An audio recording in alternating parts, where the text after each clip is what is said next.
세상의 모든 사람들은 복을 받기를 원하죠. 복을 싫어하는 사람은 없을 겁니다. 그런데 여러분, 이거 아십니까? 복은 준비된 사람에게 임한다라는 것입니다. 복은 준비된 사람에게 온다라는 것이에요. 여기서 더 중요한 것은 사람들이 다 좋아하는 이 복이라는 것과 기적이라는 것은 한마디로 말해서 이 모든 것도 하나님께서 주관하시고 하나님께서 내려주신다는 사실입니다.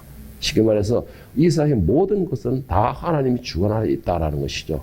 그래서 세상 사람들은 기적이라고 말하는 것을 우리는 은혜라고 말을 하는 것입니다. 오늘 본문에서는 바로 그런 복을 받은 여인, 그런 복을 누리는 여인을 나오고 있습니다. 본문의 내용은 아합이 이 하나님을 버리고 범죄함으로 인해서 하나님의 진노를 얻어서 이스라엘의 3년 반이란 가뭄이 들기 시작하는 과정에 있습니다. 이제 그 가뭄의 시작이라고 볼 수 있죠. 이 관계에서는 가뭄의 시작이 관계에 들기 시작하는데, 이 가뭄이 얼마나 심각했느냐라고 하면은 이스라엘에 있는 사람이나 동물이나 모든 이 생명들이 이 심각한 가뭄의 갈증과 배고픔에 서서히 죽어가고 있는 상황입니다. 자, 이런 고난, 이런 가뭄에 의한 먹을 것 없이 너무나 고통스러운 이 고난, 이런 고난에게는 특별히 이런 사람한테는 더 고난이 있습니다. 뭐냐면 바로 과부들이나 혼자서 아이를 키우는 사람들한테는 정말 이런 시기나 가뭄이나 이런 이 고통의 시간에는 더 다른 사람보다 더 배가 되는 고통과 고난의 시간이라고 말할 수 있는데, 이런 사람들은 세상에서 흔히 하는 말들이 있습니다. 죽지 못해 산다. 이런 심정으로서 하루하루를 연명해 나오고 고통 속에서 살아가는 것이죠. 그 과부라는 것, 또 혼자서 키운다는 것은 그만큼 힘들고 고통스러운 순간이다라는 것이죠. 자, 여기에 나오는 본문에는 바로 과부가 나오고 있습니다. 바로 사르밧이 나오는 과부가 나오고 있는데, 바로 이 과부라는 게 남편이 없다라는 것이죠. 이 과부도 이 가뭄의 그 고통은 피해갈 수가 없는 것입니다. 그런데 이 과부는 혼자 사는 것이 아니고 아들이 하나가 있다라고 말하고 있습니다. 자, 그런데 혼자 버티기도 힘든 이 시기에 아들까지 있다. 그러면 아들까지 간수해 가면서 그렇게 내가 생명을 연장하고 살아남아야 된다는 생각에 더 고통스러운 것이죠. 그런데 이 과부가 혼자서 아들을 간수하기도 힘든 이런 상황에, 그러다 이제는 과부에게도 아껴놓았던 그 먹을 것조차도 다 떨어져 가고 있는 겁니다. 이제는 한 끼 겨우 먹을 것, 그런 가루만 남아가지고, 이제는 최후의 수단으로서 과부가 이 아들과 나무 가지를 줘서 요거 한 끼를 먹고, 이제는 하나님께서 죽이시면 죽고, 살리시면 살으리라 라는 마음으로서 최후의 만찬을 준비하려고 나무 가지를 줍고 있었던 것입니다. 그런데 나무가지 슬픈 마음에, 무거운 마음에, 정말 절망적인 그런 마음으로 가지를 줍고 있고 있는 이런 과부에게 한 비쩍 마르고 진짜 거짓골 같은 이런 한 사람이 나와서는 자기에게 이 가뭄, 물이 부족한 이 가뭄 시기에 물을 달라라는 것입니다. 물을 내게 가져오라라는 것이에요. 그래도 이 과부가 이 거짓골을 한 이 사람을 향하여 비웃거나 배척하거나 아니면 신랑하면서 싸우면서 내 아들과 마실 물도 없어가 이제 죽을 지경이라고 각오하고 있는데 네가 와가지고 나까지 열받게 만드냐 어쩌냐 이런 식으로 배척을 한 게 아니고, 이 과부는 자기에게 있는 것을 이 불쌍한 거지에게 나눠주고자 물을 가지러 가게 됩니다. 이 과부가 물이 많아가지고 물을 가지러 갔을까요? 가뭄이 졌다 그랬습니다. 그러면은 겨우겨우 생명만 연장할 수 있는 그런 물밖에 없을 것이라는 것이죠. 그럼에도 이 거짓골을 하고 비쩍 말라 비뚤어진 이 사람에게 물을 달라 할 때 두말 않고 물을 가지러 가게 됩니다. 자, 그런데 이 물을 가지러 가는 이 과부에게 뒤에서 이 비쩍 말라가지고 이 진짜 빌어먹지도 못할 이런 사람이 한 가지 주문을 더 하게 됩니다. 그 주문이라는 게 뭘까요? 오늘 보면 열왕기상 17장 10절 11절에 보면은 이 비쩍 마른 사람이 주문한 내용이 나옵니다. 그가 일어나 사르밧으로 가서 성문에 이를 때에 한 과부가 그곳에서 나무 가지를 줍는지라 이에 불러서 이르되 청하건대 그에게 물을 조금 가져다가 내게 마시게 하라. 그가 가지러 갈 때에 엘리야가 그를 불러 이르되 청하건대 내 손에 떡 한 조각을 내기로 가져오라. 물을 주는 것에도 황송한 이 가뭄의 시기에 떡도 내놔라 라고 말을 하고 됩니다. 이 과부의 입장으로서는 얼마나 황당한 요구일까요? 이 과부의 입장에서는 정말 어이없는 그런 요구일 수밖에 없는 것입니다. 그런데 여기서 중요한 것이 하나 포인트가 있어요. 제가 어저께 말씀을 계속 읽으면서 여기에 탁 꽂혔는데 뭘 꽂혔냐? 11절에 보면은 청하건대 내 손에 떡 한 조각을 내게로 가져오라. 이 말의 의미가 뭘까요? 엘리야는 과부에게 먹을 것이 무엇이고 얼마 있다는 것을 알았다라는 것이에요. 알았다라는 것입니다. 그러니까는 너의 손에 떡 한 조각밖에 없는 그 떡 한 조각을 내게로 가져오라는 것이죠. 참 이런 걸 보면은 참 잔인한 것 같아요. 하나님이 일을 하는 사람들이 알고 있으면서도 그것을 요구하는 마음. 그런데 하나님의 일을 하는 사람이 잔인한 것 같지만은 하나님의 일을 하는 사람들이 이런 요구를 하는 것도 정말 마음 아픈 일입니다. 정말 마음 아픈 일이에요. 왜 그런지 아십니까? 거기에 있는 것이 얼마인 거는 알고 이거 먹으면 죽을 것이다라는 것도 알지만은 만약에 그가 내 말을 듣고서 이것을 떡 한 조각을 가지고 와서 나를 먼저 먹게 한다면은 하나님이 나에게 약속하셨던 그 떡반죽거리에 넘쳐나는 역사가 일어날 것인데 만약에 이걸 거절하게 되면 어떡할까요? 그거 먹고 죽는 거예요. 그러니까 하나님의 종들의 이 요구가 상대방의 것도 참 잔인하다고 생각할 수 있겠지만 그 요구를 하는 하나님의 종들도 마음이 너무나 무거워요. 뻔히 알고 있는 내용이기 때문에. 제가 왜 이런 말을 하냐면 제가 이런 경우를 너무나 많이 겪거든요. 하나님이 이렇게 하면 이렇게 해주실 것이다 라고 걸 알면서 이야기해 주는데도 안 따라가요. 안 따라갑니다. 왜 그럴까요? 의심이에요. 믿음이 없기 때문에. 나 이거 보면서 정말 너무나 이 엘리야의 입장에 봤을 때도 참 마음이 아프고 과부의 입장으로 봤을 때는 너무나 황당하고 참 누구의 편을 들어주기가 정말 어렵고 다만 누구에 대해서 꼭 굳이 이것을 돌리자니까 하나님 너무 잔인하십니다. 이런 생각밖에 안 드는 거예요. 하나님 너무나 잔인하십니다. 물론 하나님께서는 은혜를 베푸시기 위해서 이런 주문을 하셨어요. 은혜를 베푸시기 위해서 이런 주문을 하셨어요.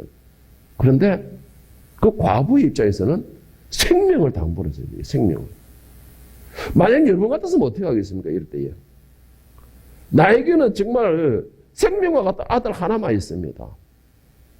아들 하나만 있고 그 아들에게 먹일 것도 물도 가루도 한 번 겨우 먹고 막가는 것이에요. 그걸 먹고 이제는 죽으면 죽으리라라는 생각으로 살고 가고 있는데 그런데 오늘날 비쩍 말하는 거지가 하나 와가지고 그 아들 하나 먹일 아들 한 개 먹을 그걸 갖다가 자기에게 가져오라는 것입니다. 이 철학한 사람이 황당하게 먼저 자신을 위해서 먼저 음식을 만들고 그 다음에 여인과 아들을 위해서 만들라라는 말입니다. 그 다음에 한 끼 먹을 것밖에 없는 그 상황에서 그 다음에라는 것이에요. 오늘 열왕기상 17장 12절 13절에 보면은 엘리야의 말이 나옵니다. 그가 이르되 당신이 하나님 여호와께서 살아계심을 두고 맹세하노니 나는 떡이 없고 다만 통에 가루 한 물품과 병에 기름 조금뿐이라 내가 나뭇가지 둘을 주어다가 나와 내 아들을 위하여 음식을 만들어 먹고 그 후에 죽으리라. 엘리야가 그에게 이르되 두려워하지 말고 가서 내 말대로 하려니와 먼저 그것으로 나를 위하여 떡 한 개를 만들어 내게로 가져오고 그 후에 너와 내 아들을 위해서 만들라. 자, 여기서 음식을 보면, 여기서 말을 하는 엘리야의 말과 가부의 말을 보면은 나뭇가지 둘을 주어다가 한 떡을 만들어 먹고 죽으면 죽으리라는 것은 그만큼 양이 적다라는 것입니다. 그만큼 양이 적다라는 것이에요. 그런데 엘리야는 단호하게 말을 하죠. 네가 먼저 그걸 나를 섬겨봐라. 그 나를 섬기라는 것이 나를 엘리야를 섬기라는 뜻일까요? 아니에요. 하나님을 섬기라는 것입니다. 하나님께 먼저 데려봐라. 그리고 난 뒤에 조그맣게 이거 하나밖에 없는 거 이걸 가지고 만들어가지고 미리 줘버렸는데 그 다음에 하는 말이 뭐예요? 그 다음에 너와 너의 아들을 위해서 만들라는 것입니다. 여러분 입장을 바꾸는 거 생각하다면 이 거지의 말을 믿을 수 있을까요? 여러분들 같으면 믿겠습니까? 지금 사랑하는 아들은 가뭄으로 해서 갈증과 배고픔으로 인하여서 뭐 여기에 기록은 안 돼 있지만 거의 뭐 이 울부짖다 안 하겠고 뭐 고통스러워 울부짖고 막 이런 식으로 안 했겠습니까? 이 고통 시간에 여러분들 같았으면 사랑하는 그 아들을 한 끼 먹을 것밖에 안 되는 양을 가지고 진짜 어디서 온지도 모르고 비름을 같은 이 초라한 사람에게 그것을 주겠냐는 것이죠. 아들의 것을 빼앗아 가지고. 그런데 이 과부는 그렇게 했습니다. 저는 이 과부의 결단력을 이렇게 해석하고 싶어요. 이 과부는 성령님의 감동으로 받은 사람으로서 이 절박한 순간에도 자신도 모르는 게 자신도 의지하지 않게 의도하지 않게 이미 성령님의 인도하심을 받은 사람이다. 성령님의 인도하심을 받은 사람이다. 성령님의 인도하심을 받고 더 중요한 것은 하나님이 베푸시는 복을 받을 준비가 되어 있는 사람이다라고 저는 이렇게 평가를 하고 싶습니다. 그 이유가 뭐냐? 하나님께서 엘리야를 이 사르밧 과부에게 보내실 때 하신 말씀이 있습니다. 열왕기상 17장 8절 9절을 보면 여호와의 말씀이 엘리야에게 임하여 이르시되 너는 일어나 시돈에 속한 사르밧으로 가서 거기 머물라. 내가 그곳 과부에게 명령하여 너에게 음식을 주게 하였느니라. 하나님께서는 이미 이 사르밧 과부를 위하여서 모든 것을 준비하셨다라는 것이죠. 그리고는 하나님께서 이미 과부에게 성령의 감동도 역시 내리게 주셨다라는 것입니다. 그래서 이 사르밧 과부는 이 비쩍 말라 거지 같은 이 사람을 향하여 멱살 잡고 흔들고 네가 미쳤냐 돌았냐 소리를 흔들지 않고 그 말에 순종하고 그 말에 행하였다라는 것입니다. 이게 여러분 이 땅에 뭐 내 도움 이 모든 문제를 보았을 때에 여러분에게 저는 이렇게 말하고 싶어요. 여러분 내 도움이 필요한 사람을 돌아보시기 바랍니다. 내 도움이 필요한 사람을 그에게 도움을 주시기를 바랍니다. 내가 은혜를 베풀어야 하는 사람에게 은혜를 베푸시기를 바랍니다. 이것은 지금 하나님의 명령입니다. 이거는 하나님의 명령이에요. 다시 말해서 오늘 사르밧 과부에게 있는 이 한 끼밖에 분량이 되지 않는 이 것을 이제는 이거 먹고 죽으면 죽으리라라는 그런 절박한 상황에 있는 이 가정에 그래도 과부는 어떻게 하는 거예요? 내 도움이 필요한 사람이 생겼기 때문에 먼저 내가 베풀어 줬다는 것이에요. 이게 어떻게 되냐? 저는 하나님의 감동으로 된 것이다 라고 보는 것이에요. 사람의 생각으로는 이렇게 할 수가 없다라는 것이죠. 사람의 생각으로는 이렇게 할 수가 없던 것입니다. 그런데 하나님의 감동으로 된 사람은 어떻게 되는 거예요? 물론 뭐 이것을 베푸면 은혜 주실 거다라는 감동이 있겠지만 그거보다 어차피 너는 이걸 먹고 죽으나 안 먹고 죽으나 죽는 건 똑같은 것이고 그렇다면은 나를 믿어봐라. 나를 믿어봐라. 내가 너에게 은혜를 베풀 것인가 안 베풀인가 한번 믿어봐라. 그리고 구약의 사사기에서 구약의 출애굽부터 시작해서 지금까지 이스라엘 백성들이 어떻게 생존했는가를 그 역사를 내가 배웠지 않느냐. 그러면 믿어봐라. 저는 이게 성령의 감동이라고 생각합니다. 저는 이게 성령의 감동이라고 생각해요. 이 과부에게 정말 필요한 건 결단력이 지금 필요한 게 뭐예요? 어차피 이거 먹고 아들하고 내가 죽나 안 먹고 죽는 건 똑같다. 그렇다면은 하나님의 종을 말을 들어보자. 하나님의 말씀을 믿어보자. 여러분 이 과부에 대하여서 죽이는 분도 하나님이시지만 살리는 분도 하나님이시라는 것입니다. 여러분을 향하여서 복을 내리시는 분도 하나님이시지만 그 복을 거두어 가시는 분도 하나님이시라는 것입니다. 여러분의 하는 일에서 사랑받게 하시는 분도 하나님이시지만 존경받게 하시는 분도 하나님이시지만 그 모든 것보다 더 절박하게 만드시는 분도 하나님이시라는 걸 기억하시길 바랍니다. 그렇다면 어떻게 해야 될까요? 그러면 어떻게 해야 될까요? 히브리서 13장 1절 3절에서는 그 방법에 대해서 이렇게 말하고 있습니다. 형제 사랑하기를 계속하고 손님 대접하기를 잊지 말라. 이로써 부지 중에 천사들을 대접한 일도 있었느니라. 너희도 함께 갇힌 것 같이 갇힌 자를 생각하고 너희도 몸을 가졌은 자 학대받는 자를 생각하라. 이 말이 무슨 말인지 아세요? 내가 원하는 복, 내가 원하는 행운, 내가 원하는 기적, 그것이 어떤 모습으로 여러분에게 임할지 모른다는 것입니다. 그것이 어떤 모습으로 여러분에게 임할지 모른다는 거예요. 그리고 또 중요한 거, 그것이 언제 내 앞에 올지도 모른다는 것이에요. 오늘 사라밧 과부를 예를 들었을 때에 그 사라밧 과부에게 나타난 기적은 뭐예요? 람노하고 초라하고 비쩍 말라가 거짓골이, 그것이 기적이었어요. 어디에서 나타났습니까? 그가 마지막 최후를 준비하고 있을 때 그 앞에 나타난 것입니다. 그런데 우리가 이 비쩍 마른 놈이 가가 앞발짓, 뒷발짓 덕에 보면 그 기적은 날아가 버리는 것이에요. 그 기적은 날아가 버리는 것입니다. 신명기 10장 18절 19절에 보면 하나님께서 이렇게 명령하십니다. 고아와 과부를 위하여 정의를 행하며 나그네를 사랑하며 그에게 떡과 옷을 주시나니 너희는 나그네를 사랑하라. 전에 너희도 애굽에서 나그네가 되었습니다. 여러분, 섬기고 봉사하고 베푸는 것은 하나님의 명령입니다. 명령이 나에게 없는데요. 없는 것으로 하나님 베풀라 하지는 않았어요. 다만 오늘 과부같이 한 끼 분량, 적은 한 끼 분량이 남아있으면 그것도 나누라는 것입니다. 그것도 나누라는 것이에요. 그것을 나눠줄 때에 그 다음에 역사는 누가 하느냐? 하나님이 하시는 것입니다. 그것을, 내 것을 있는 것을 내가 아직까지 나는 견딜 만하니까는 나보다 더 절박한 사람에게 주었을 때에 그 다음에 나의 문제는 누가 해결하시느냐? 하나님이 하시는 것이에요. 여러분, 오늘 과부는 눅눅고서 그냥 죽으려면 죽으라는 식으로 눅눅고 있을 때에 그에게 이런 기적의 역사가 일어나는 게 아닙니다. 그런 기적의 역사가 일어나는 게 아니에요.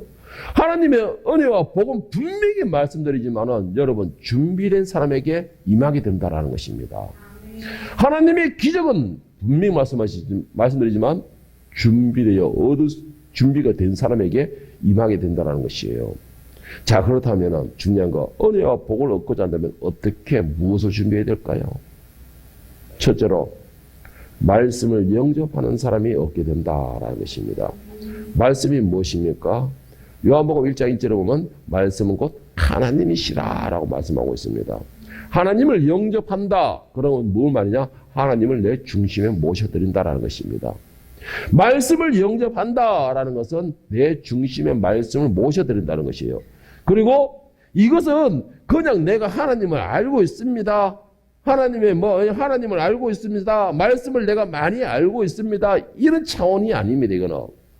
말씀을 내 중심에 모신다는 거는 하나님을 압니다. 말씀을 내가 알고 있습니다. 이런 차원이 아니에요. 말씀을 내 중심에 모신다는 건 말씀을 영접하고 그 말씀이 내 중심에서 나의 주인 노릇을 하게 하고 그리고 인도자로서의 역할을 하게 하고 그리고 그 말씀이 나의 언어나 가야 할 방향이나 내가 누구를 만날 것인가 내가 어떤 일을 할 것인가 이 모든 일을 나의 모든 일을 그 말씀이 주관하게 하고 간섭하게 하시는 것이에요. 그것이 말씀을 내 중심에 모셔드리는 것입니다. 말씀을 아는 것을 내가 말씀을 중심에 모시다가 착각하지 마세요. 여러분, 아는 것은 엄청나게 많습니다. 교회를 다니고 안 다니고 예수를 믿고 안 믿고 예수 모르는 사람 없어요. 다 알잖아요. 하나님은 사랑이시다 모르는 사람 없습니다. 다 알아요. 아는 것이 아니고 중심에 모셔들어서 나를 주관하게 하는 것이에요. 오늘 이 과부는 한 끼 분량이 남지 않은 이 가루를 가지고 어떻게 했습니까? 이 황당한 엘리야의 이 요구에 어떻게 바라보았습니까? 황당하고도 어이없는 이 엘리야의 그 명령에 어떻게 했어요? 오늘 12절을 보세요. 그가 이르되 당신의 하나님 여호와께서 살아계심을 듣고 맹세하노니 나는 떡이 없고 다만 통에 가루 한 묶음과 병에 기름 조금뿐이라 내가 나뭇가지를 둘을 주어다가 나와 내 아들을 위하여 음식을 만들어 먹고 그 후에는 죽으리라. 이 말은 과부도 최악의 상황이라는 것이에요. 최악의 상황. 이런 최악의 상황에 14절에 엘리야가 뭐라고 했어요? 이스라엘 하나님 여호와의 말씀이 나 여호와가 비를 지면에 내리는 그날까지 그 통에 가루가 떨어지지 아니하고 그 병의 기름이 없어지지 아니하리라 하셨느니라. 하나님은 이 과부에게 비밀리 기적을 행하지 않으셨어요. 비밀리 기적을 행하지 않으셨습니다.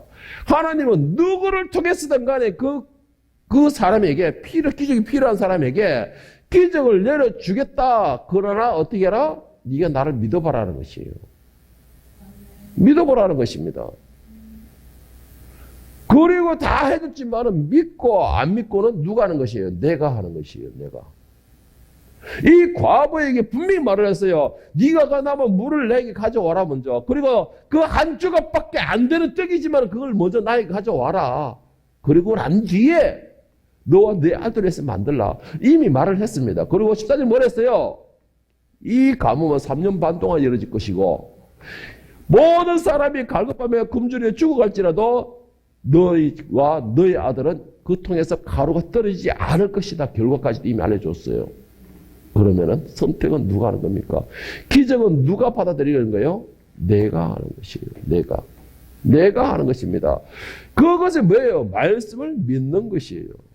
주께서 말씀하셨기에 내가 믿나이다. 주께서 말씀하셨기에 내가 순종하나이다. 주께서 말씀하셨기에 내가 먼저 행하나이다.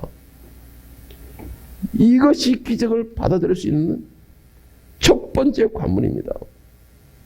여러분, 하나님의 이 기적을 얻고 싶다면 내가 보이는 그 눈의 외모를 보지 마십시오.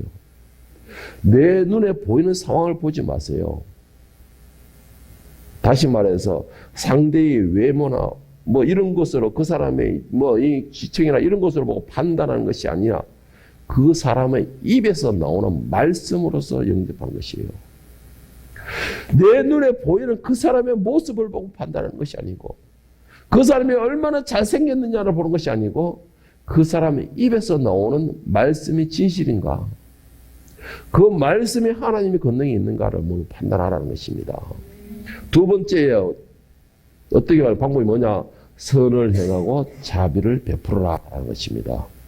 선을 행하고 자비를 베풀어라 하는 것이에요. 지금 이스라엘은 비가 오지 않아 물이 없는 상황입니다. 그럼에도 길 가던 그 엘리야가 과부에게 물을 달라 할 때 과부는 어떤 반응을 보이겠죠? 오늘 10절 11절을 보세요. 이에 불러 이르되 청하건대 그에게 물을 좀 가져다가 내게 마시게 하라. 그가 가지러 갈 때 엘리야가 그를 불러 이르되 청하건대 내 손에 떡 한 조각을 내게로 가져오라. 자, 과부가 엘리야가 물을 좀 가져다 달라 할 때에 과부는 두 말 하지 않았어요. 성경상에서는 두 말 하지 않았습니다. 어떻게 했다는 거예요? 가지러 갈 때에. 이렇게 해서 어떻게 생각해 보면 이 과부 집에 마실 물이 많나? 라는 생각도 할 수 있을 거예요. 그런데 분명히 말하는 것은 가뭄이 심각한 상태라는 것입니다. 가뭄이 심각한 상태라는 것이에요. 그런 상태에서 과연 물이 있으면 얼마나 있겠습니까? 그런데 자기에게 그래도 마실 물이 있다라는 증거가 되고 그 마실 물이 있다라는 것은 그것으로 나누어줬다라는 것이에요. 먼저 자비를 베풀었다라는 것입니다. 여러분, 내가 섬기고 베푸는 것은요, 내가 넉넉하게 있을 때 섬기고 베푸는 것은 칭찬이 안 됩니다. 그건 안 돼요. 그러나 나에게 두 개밖에 없는 것을 가지고 하나를 나누라 할 때 나눠줄 수 있는 게 섬김이고 베푸는 것이에요. 내가 밥 한 그릇, 이거 진짜 나도 배가 고파 지금 막 배 가지고 등 가지고 부든다 가지고 있는데 밥 한 그릇이 딱 나왔어요. 그런데 나만큼이나 굶주리고 빚증 많은 사람이 와가지고 그 밥을 나에게 달라고 할 때 이 밥을 반으로 나눠서 내가 등 가지고 붙어가 굶주려가지고 정말 죽을 직전이 있을지라도 나누어가지고 나눠줄 수 있는 거, 반으로 나눠서 나눠줄 수 있는 거, 이건 내가 할 수 있는 거잖아요. 이건 내가 할 수가 있는 거잖아요. 나누어서 나눠줄 수 있는 거. 없는 것을 줄 수 있는 건 없어요. 없는 걸 줄 수 있잖아. 주지는 못하잖아요. 그러나 내게 있는 것으로 반을 나눠서 나눠주는 거, 이게 섬김입니다. 이게 자비를 베푸는 것이에요. 내가, 하나님께서는 나에게 없는 것을, 할 수 없는 것을 하라지 않으세요. 내가 할 수 있는 것으로 자비를 베풀어 하시는 것이에요. 그런데 우리는 눈앞에 것, 지금 내 손에 있는 거, 이걸 치고서 할 수 없는 것으로 못합니다. 내 생각만 하는 것이죠. 신명기 14장 29절에서는 하나님께서 이렇게 말씀하십니다. 너희 중에 분깃이나 기업이 없는 레위인가 그 내 성중에 거류하는 객과 및 고아와 과부들이 와서 먹고 배부르게 하라. 그리하면 내 하나님 여호와께서 네 손으로 하는 범사에 내게 복을 주시리라. 여러분 복 받기를 원하십니까? 잘 되기를 원하십니까? 형통하기를 원하십니까? 그러면 여러분들이 먼저 성과 자비와 은혜를 베푸시기를 바랍니다. 우리가 먼저 작은 것을 베풀 때 하나님께서는 더 큰 것을 갚아주신다는 것이에요. 잠언서에 뭐라고 했습니까? 우리가 베풀 때에 그 빚을 하나님이 갚아야 할 것으로 여기시니라 했습니다. 우리가 작은 것으로 내가 할 수 있는 것으로 자비를 베풀고 은혜를 베풀 때에 내가 먼저 마음을 열어줄 때에 내가 먼저 마음으로서 알아줄 때에 그 다음에는 이런 하나님께서 하시는 것이고 하나님께서 우리에게 갚으시는 것은 더 큰 것으로 갚아주신다라는 것이에요. 오늘 사라밧 과부는 의와 선을 행할 준비가 되었기에 하나님께서는 엘리야를 그에게 보내신 것입니다. 많은 이스라엘의 많은 사람들이 가뭄이 졌고 이스라엘의 많은 사람들이 그 가뭄 속에서 고통스러워하고 힘들어하였지만은 오직 한 사람 사라밧 과부 한 사람에게 엘리야가 보내심을 받은 것입니다. 그게 뭐예요? 받을 준비가 되었다라는 것이죠. 누릴 준비가 되었다라는 것입니다. 하나님의 영광을 나타낼 준비가 되었다라는 것이에요. 아무리 하나님께서 우리를 향하여 은혜를 베푸시려고 준비를 하셨다 하더라도 우리가 하나님께서 준비하신 그 자리에 있지 않는다면 우리가 하나님께서 준비하신 그것을 믿지 못한다면 그것은 결코 내 것이 아니에요. 내 것이 아닙니다. 그런데 우리는 내가 준비해놓은 데 있으면서 하나님 왜 안 주십니까? 라고 말을 하죠. 여러분 명심할 것은 내가 복을 받기를 원하십니까? 그러면 내가 먼저 준비를 하시길 바랍니다. 그 준비는 뭐예요? 하나님께서 준비하신 그 자리에 내가 있어야 되는 것이에요. 그리고 하나님 말씀하신 그것으로 내가 행해야 되는 것이에요. 그때에 그것을 내 것으로 준비하고 취할 수가 있는 것입니다. 마지막 세 번째는 뭐냐? 가장 기본적인 겁니다. 마지막 세 번째 가장 기본적인 거 뭐냐? 말씀을 믿고 순종하라라는 것입니다. 여러분이 그 모든 걸 누리고 기적의 주인이 되고자 한다면 가장 기본적인 거 말씀을 믿고 순종하는 것입니다. 순종이라는 것은 내 상황과는 상관이 없는 말입니다. 순종이라는 건 내 상황과 상관이 없는 것이에요. 하나님 지금 이 상황에서 내가 어째 그거는 상관없이 하나님의 명령에 그냥 일방적으로 순종하는 것이에요. 듣는 것입니다.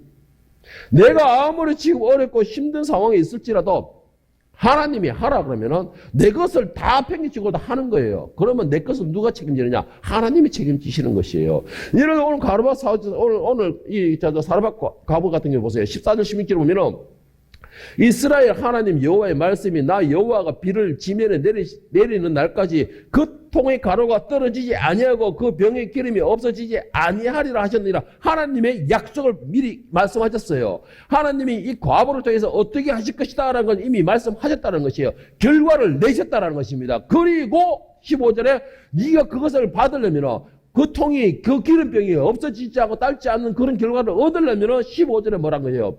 그가 가서 엘리야의 말대로 하였더니 그와 엘리야와 그의 식구가 여러 날 먹었으나 여호와께서 엘리야를 통하여 하신 말씀대로 그 통에 가루가 떨어지지 아니하고 병의 기름이 없어지지 아니하니라. 결과를 들었으면 결과를 행하는 것이죠. 그래야 내가 복을 취하게 되는 것입니다. 하나님 말씀을 들었으면 그 말씀을 내 것으로 잡아야죠. 그래야지만 그 말씀의 기적 역사가 일어나는 것입니다. 하나님께서 너희가 먼저 엘리야를 섬겨봐라. 그러면 그 통에 기름과 가루가 없어지지 않을 것이다. 그러면 엘리야를 앉으면 섬겨야죠. 그 말씀을 들었으면 섬겨야죠.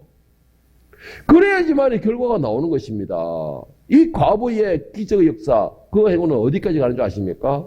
17장에 17절 24절 보면 이 여인이 하나밖에 없는 목수 같은 아들이 죽게 됩니다.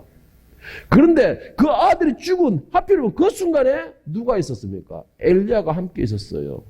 하나님의 거룩하신 종 엘리야가 함께 있었던 것입니다.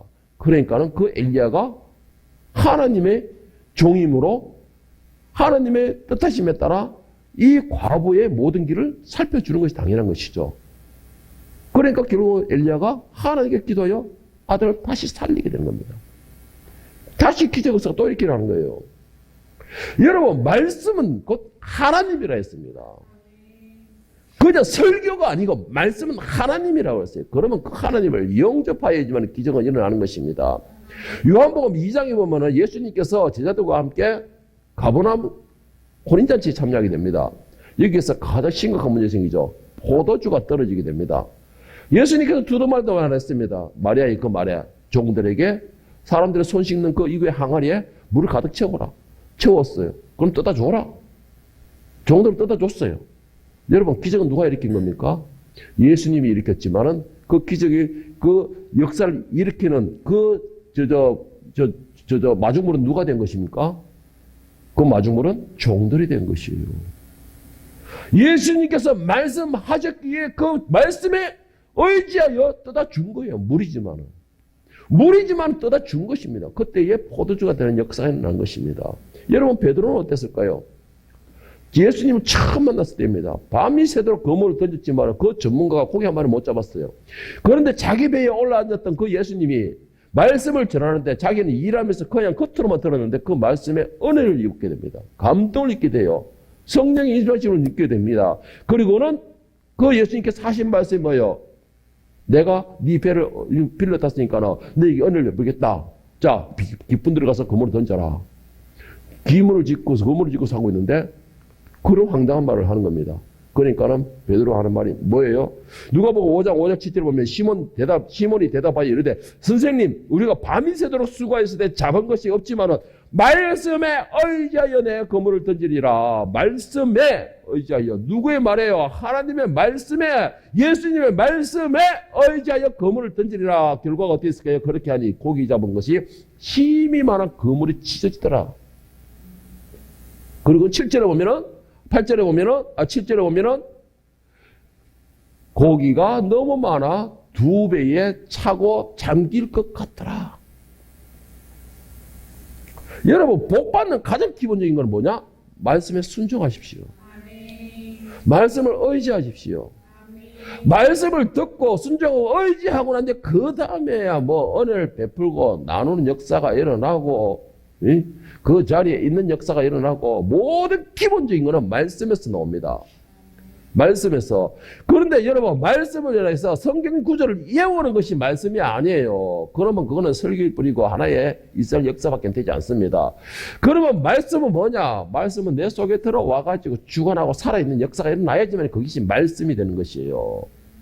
저는 여러분에게 말씀을 의지하고 믿으십시오라는 것은 그냥 지식을 채우십시오 이런 말이 아니에요. 계속해서 저는 기본적으로 누구든 저한테 가더라고요. 예수 목사님 말씀은 그냥 순종하라, 말씀을 믿어라 이거밖에 없는데, 그런데 이거 외에는 없어요. 말씀이 능력인데 뭐를 더 강조하겠습니까? 뭐를 더 말하겠습니까? 뭐를 더 말한다고 하면 결국 내가 사이비가 교주가 되어버려요. 가장 모든 기적과 모든 역사의 가장 기본은 말씀에 듣는 데서 일어납니다. 그리고 말씀을 믿는 데서 일어납니다. 그리고 말씀에 순종하는 데서 일어나는 것이에요. 여러분, 복은 내가 쫓아간다고 잡을 수 있는 게 아니에요. 복은 내가 열심히 구한다고 해서 잡을 수 있는 게 아닙니다. 복을 준비하시는 분은 하나님이세요. 그 하나님께서 지정하신 그 자리에 있을 때에 그 복은 내가 거둘 수 있는 거예요. 그리고 그 복을 내가 얻기로 한다면 하나님께서 준비하신 그 모든 절차를 내가 순종할 수 있을 때에, 복을 받을 준비를 하고 있을 때에, 그때에 복은 내 것이 되는 것이에요. 사로잡고 하는 준비가 되어 있었죠. 그리고는 베풀어 줬죠. 그리고는 순종하였어요. 이와 같이 복이라는 것은 하나님께서 준비하신 그 자리에 내가 있을 때에, 하나님께서 말씀하신 그 어떤 대상이든 간에 그 대상에게 그 말씀에 순종할 수 있을 때에, 그 자리에 있을 때에, 그 명령을 들었을 때 그 복은 내 것이 되는 것입니다. 여러분, 하나님께서 준비하신 것을 내 것으로 취하기를 원하십니까? 그리고 내 것으로 얻을 준비가 되어 있습니까? 그렇다면 하나님께서 나를 위하여 어디에 어떻게 어떤 모습으로 누구를 통하여 베푸실지를 알 수는 없지만 여러분들에게 닥치는 섬겨야 할 대상, 들어야 할 대상, 그리고 어떤 것이든 간에 내가 먼저 겸손하게 사랑하고 은혜를 베풀 수 있는 대상이 나왔을 때는 베푸시기를 바랍니다. 아까 비브리스도 그랬죠. 부지 중에 손님을 제때할 때만 그가 천사들이었더라. 하나님은 어떤 모습으로 나에게 오실지 모릅니다. 어떤 모습으로 어떻게 나에게 기적을 베푸실지 모르는 거예요. 그것을 받을 수 있는 방법은 오직 한 가지밖에 없습니다. 말씀을 듣고 순종하시기를 바랍니다. 그렇게 함으로 여러분이 하나님이 준비하신 모든 것을 다 얻고 취하고 누릴 수 있기를 예수님의 이름으로 축원합니다.